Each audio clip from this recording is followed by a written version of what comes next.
Ladies and gentlemen, smarks alike, welcome to Better Than Most Wrestling Podcasts, the Smarky Podcast. This would be the number 4th episode that I have done, and I'm really having fun, because I get to basically say whatever I want about WWE wrestling, anything that I really care or want to discuss. So the first order of business would be, I am working with Kings of Wrestling Empire, set up by this dude named Ryan Davis, a really chill guy. Met him off the WWE forum, and I am very fond of his work. I'm very fond of him as a person from what I've seen. And he is pretty cool, and his website is actually pretty cool too. Link is in the description, or even if you're on a computer, you can click the box with his logo inside of it. Basically, it's turning into a video type content, podcast type deal, stuff like that, And I'm going to basically be featured in it. So I would appreciate if you could go to his stuff, because he is featuring my stuff in his. So, we're both winning here. I like his stuff. He's also got a new writing thing. Link will also be in the description. It's his new writing thing where he writes reviews, predictions, stuff like that, And I personally like these types of things, okay? I don't really dig the whole, go to Bleacher Report to find your news, alright? I mean, there's so many other ways to do it, right? And this would be one of those ways, is go to this guy's websites. So if you could do that, I appreciate it. Anyways, he's basically kind of the sponsor for this whole show. So I appreciate it, dude. And I suppose I'll basically get on to the main things I want to discuss, because I have quite a bit of things, alright? The first one being, Sting will be inducted into the 2016 Hall of Fame. My opinions, basically, on this are positive, alright? Basically discussed in the Wrestling Bulletin video. My first ever Wrestling Bulletin video. Link is actually in the description as we speak. A lot of stuff is in the description, I mean, that's basically where I keep all my stuff neat and tidy, alright? I suppose that could be a combination. Teat, Rudy Tooty Booty, yeah. Cringy, yeah, I know. Alright. Sting in the 2016 Hall of Fame is a huge accomplishment for Stinger, because everybody strives to get towards that. That's like striving to get, headline WrestleMania, stuff like that. And he made it in the Hall of Fame. I mean, there's a lot of people that have made it into the Hall of Fame, but this guy's leading, alright, this year, which is big news, because Stinger, basically was supposed to have more matches, if I'm correct. And if he wouldn't have got hurt at Night of Champions, I'm pretty sure we would have heard more about those new matches. I mean, against The Undertaker, possibly. That's probably what would have happened, alright? That's what I would have guessed, right? Because Sting and The Undertaker, it's been a dream feud for years now, people. Years. And there's no way WWE was just going to be like, oh, no, we're not going to do that. See, they didn't build him up right. I mean, that's in within itself. I mean, Sting lost to Triple H at WrestleMania 31, right? Then he lost to Seth Rollins Night of Champions. You can't build a dude up by making him lose all the time, right? Joe Cronin, one of the freaking chillest, coolest WWE YouTubers at this point in time, actually, made this little video saying Triple H trolls Sting because he's like, oh, welcome to the Hall of Fame, And he's like, well, yeah, you kind of buried him, though, at WrestleMania 31, but whatever. I mean, it's true. He did. Trips, kind of took out the platinum shovel there and buried Stinger. Which, I mean, that's debatable, too. Why would you do that to a legend? Now, I don't know if he's a bigger legend than Triple H. I mean, personally, I think he is, okay? I mean, both names as equal, right? There's some people that know, oh, do you know who Sting is? Oh, yeah, do you know who Sting is? No? Who's he? Is he a rock star? Or whatever. Who the frick was Sting? I don't even know the other Sting. Anyways, I was just thinking rock star because, face paint, Kiss. Kith. Okay. It's the Mike Tyson version of Kiss. Kith. I don't know if you've seen that meme, but he earned it, alright? He contributed a lot to wrestling within itself. You can't say he didn't. Maybe not WWE, but that's the booker's fault because, don't have Triple H bury Sting. That'd be cool. Maybe that was Triple H's decision. Wouldn't surprise me if it was, honestly.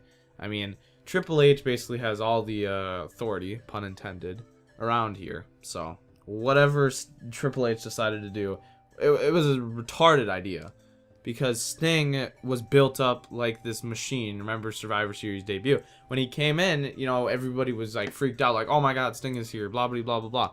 And then come WrestleMania 31, when Triple H just buries him. Why? Why would they do that? I mean, you could have had Sting win. Or, it was obvious he wasn't going to win at Night of Champions. Why would you have, like, what is he? Is he 50 or 60 now? Why would you have, you know, an older man be champion? I mean, the only person I can see being champion now is, like, Ric Flair. I can still see it happening, guys. It wouldn't surprise me one bit if Ric Flair came back, won the WWE World Heavyweight Champion, starts wooing around the arena. You know, him and Charlotte have this whole freaking gimmick. You know, Charlotte manages Ric Flair manages Charlotte. So they're both the champions. They rule WWE. You know, freaking the Flairs for freaking life. You're going to do it with Flair. I can see it now. I can honestly see it now. I need to take a drink.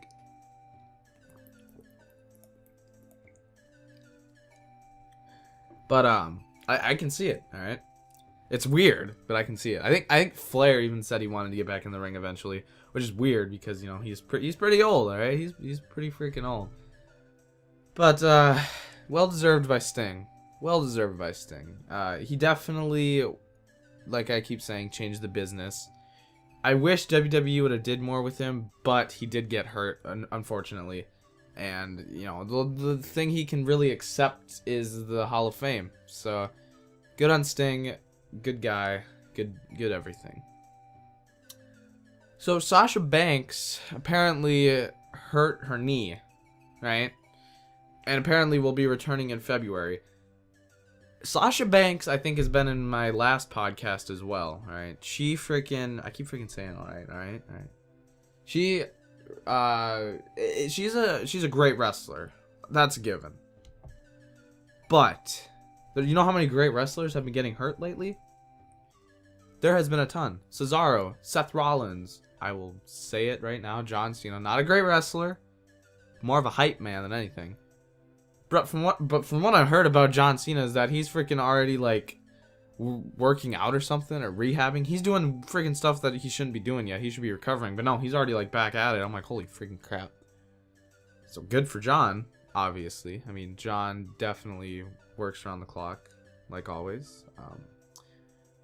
But Sasha Banks being hurt, this doesn't freaking help anything. She's gonna be back before Mania, okay? And it's minor. It's not anything too extreme.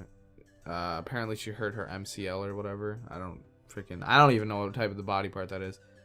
I thought it was something else, but she got hurt basically in the knee region, and that is a damper for the next couple matches with Divas, because the Divas matches, the quote-unquote Divas Revolution, isn't really anything at all.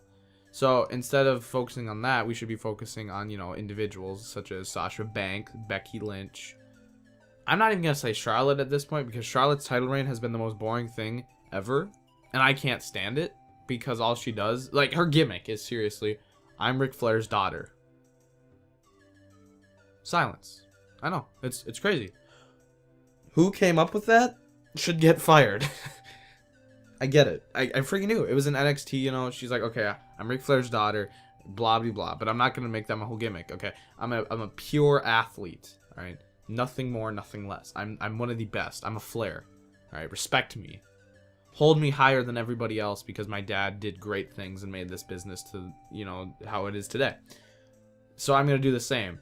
But now her gimmick is, they actually tried in NXT to say, I'm not my dad, I'm better, alright, the figure 8, because she's better than Ric Flair.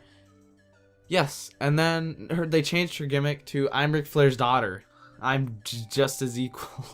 What? Thought you were better than Flair. Thought you were, you know, freaking a higher pedestal than him, you know, you were gonna change the Divas division, basically. But no. You have a boring title reign thanks to creative and the booking team. So thanks a lot, guys. You guys really know what you're doing. You guys are really putting in the effort. I can tell. probably excruciating, thought-provoking stuff you've been coming up with. I can only imagine. So, good on you guys, really, really, really. But freaking, I went on a rant about Sasha Banks. Or not Sasha Banks, Charlotte. But Sasha Banks will be back in February. We'll be back for Mania. And that's good, okay? We're going to need people like Sasha Banks at Mania because, for me, I want a Sasha Banks match at Mania. I want Bayley versus Sasha Banks at WrestleMania. Or Sasha Banks versus Becky Lynch. Something like that. And if I can get that, you know, I would be pretty hyped. I mean, very, very good in-ring performers. Very good women wrestlers. And they are gonna... Those are the ones that are gonna change the business. Not Charlotte. Until they freaking change her gimmick. Okay? And I need that match. We all need that match. You know, if you want to show that the Divas can put on good matches, put Sasha Banks and Becky Lynch at WrestleMania. Book it. And have Becky Lynch hold the Divas title, okay? Or somebody. One of them has to hold the Divas title by the time they get called up. Because this has to mean something. I don't want Charlotte versus Becky Lynch that much. Freaking, I'm sorry. I don't want Charlotte to hold the title all the way up until Mania. I mean, I always forget that she's holding it anyway because I really don't care. But I do want this to mean something more. I do. Alright? I really, really do. So if you can drop the title, Charlotte, trust me on this, drop it to Becky Lynch, have Becky Lynch and Sasha Banks in a feud yet again, that'd be good. That would be good for me. I don't care who wins, you know, as long as they have a plan ahead of time, I would be fine. I for one don't have a plan ahead of time because, you know, I don't get paid by WWE to come up with these ideas. But that's what I want. If that would be cool, if you guys would be cool with that, then I'd be cool with that. So, book it. You're welcome. Now,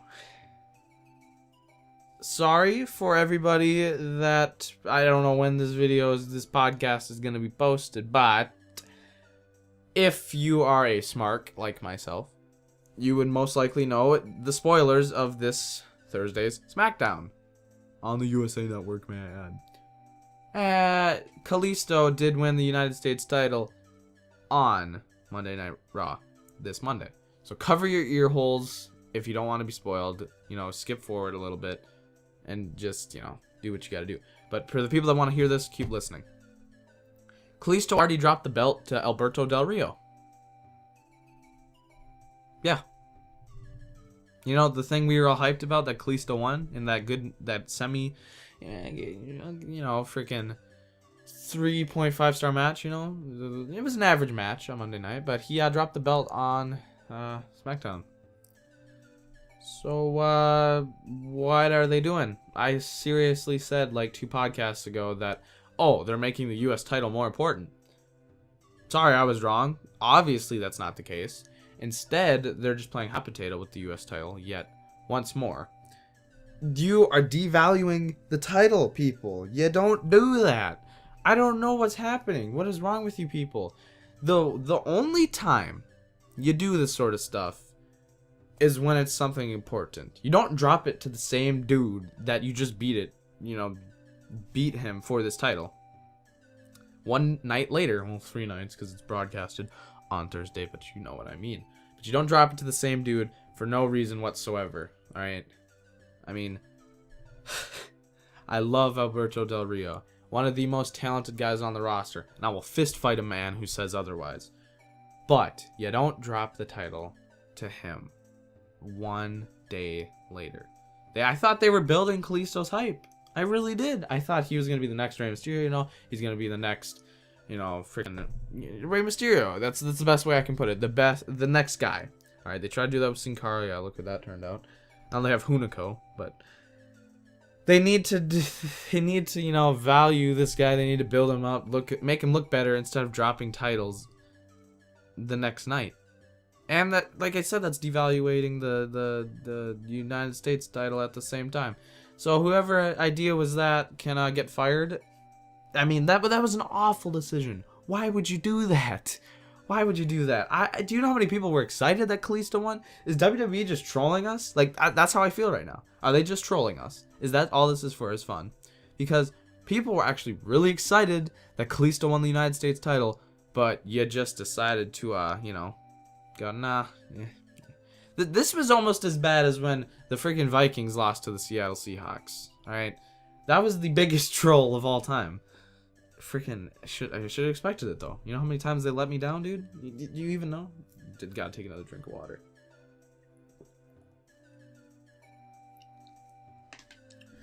It's winter, dude. You know, it's just dry in here, really. And if you don't drink water, you're basically going to have the worst smelling breath of all time. That's for another story. That's for another time, though, dude. But WWE, really evaluate these titles. Make them more. They make them mean something. And the only way you're gonna do that, I forgot to finish this. The only way you're gonna do that is that when somebody wins the United States title, they get built. All right, they build up into the strong character. Then they drop the title to somebody, and then they go for the world title. That's what it should be. You know, after a little rivalry or something. I mean, let's look at it like this. This is what the right booking would be. You make Kevin Owens, you know, lose the Intercontinental title. Starts fighting Dean Ambrose. Dean Ambrose beats him, right? For the second time.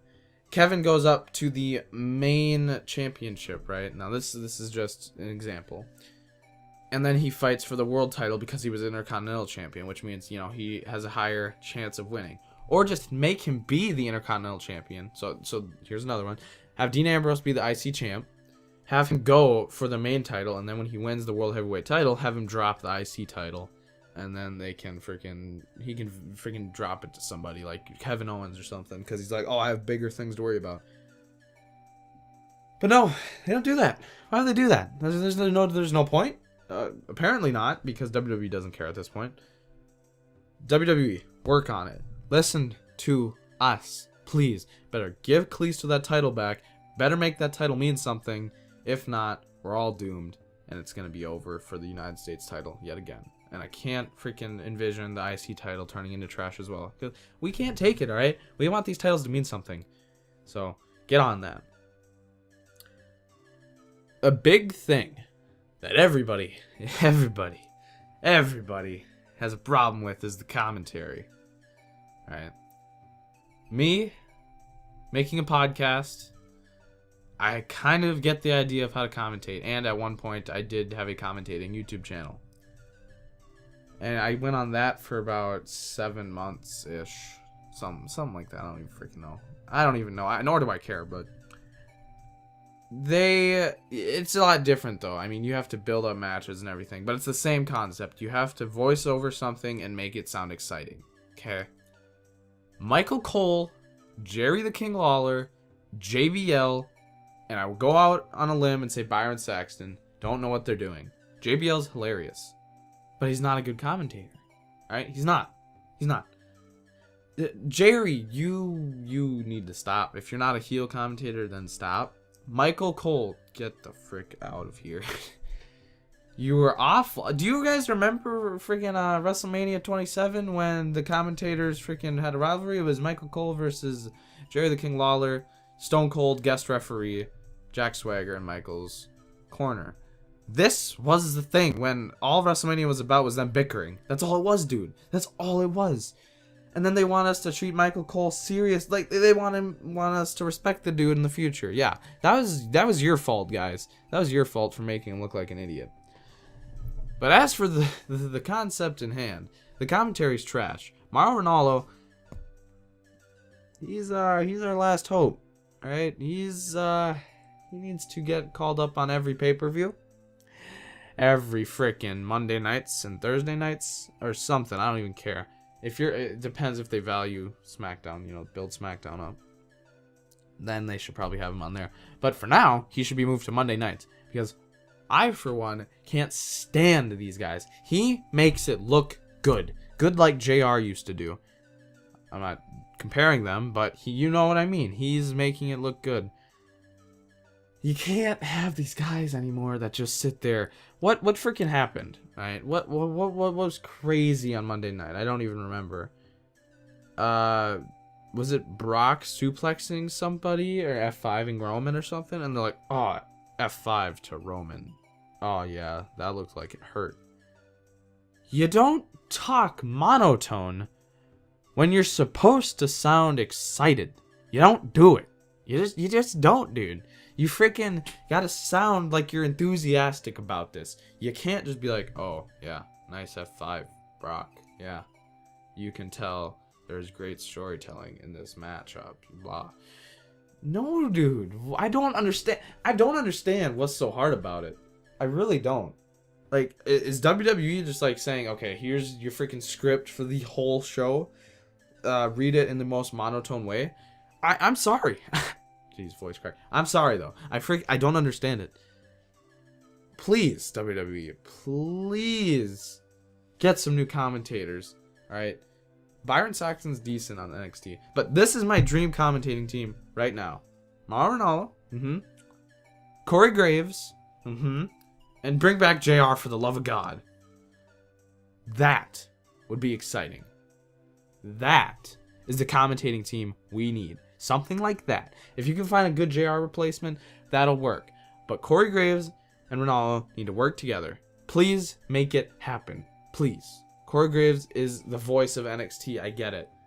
But we need Graves on main commentary. He is great. Look into it. Please, WWE. Please. I know a lot of you agree with me too. Freaking A. Alright, for the final thing of this podcast would be the Daniel Bryan release rumors. This is pretty minuscule because it was already disproved that Daniel Bryan won't be getting released or anything crazy. Anyways, somebody was saying something about Daniel Bryan getting released. Everybody in the grandma was freaking out over Twitter, and, you know, Dave Meltzer was probably having a meltdown. But he's not getting released, guys, so you can calm down. And why I'm talking about this is because what if Daniel Bryan did get released in a week or two or whatever? Where would WWE be? Can we imagine? What if Daniel Bryan doesn't show up to Mania? Okay, that's a possibility too. But if Daniel Bryan was released, there wouldn't even be a chance, right? So why? Oh, why would they not try to sign him back? Can you imagine, dude? Can you imagine? And Daniel Bryan's like, yeah, I'm not gonna take your contract because I'm sick of being benched because I'm fine. I'm medically cleared. And people were freaking out, like thinking of conspiracies because like can't wait to get back in the ring. And they're like, well, he didn't say WWE ring. That means any ring and blah blah. That's what happens. This is what happens when you give Smarks the power of the internet and Twitter and freaking it's Twitter, dude. It's Twitter. So Daniel Bryan isn't getting released. Calm down, please. All right. It'll all be good. It's all going to blow over. Daniel Bryan should be back. Royal Rumble. Something like that. Build up a feud. Whatever. So we don't have to worry about him not being there. Unless he actually just doesn't show up anyway. Which will be depressing as hell. So, anyways. This wraps up the 4th Smarky Podcast. Isn't it crazy? We're already on 4. I don't know why I keep... Or how I keep finding time to do these things. But I do. It's fun though, freaking A, dude. I love doing these podcasts. Anyways, check out the Kings of Wrestling Empire. Link is in the description as well. You can click the box where the logo is laid out. I appreciate it if you'd go do that. Please do. Anyways, I will see all of you later, probably tomorrow for a new video. I appreciate all the support I'm getting. I'm going to try to get to 25 subs by tomorrow, so Friday. Because this should be up on Thursday, so. Anyways, thanks for watching. Appreciate it. Blah, blah, blah. Subscribe if you liked. And as for people that randomly keep popping up on my YouTube channel from one of my old channels, please leave me alone. I don't want you here. You know, unless I invited you here. Other than that, please leave me alone. Thanks. Anyways. See ya.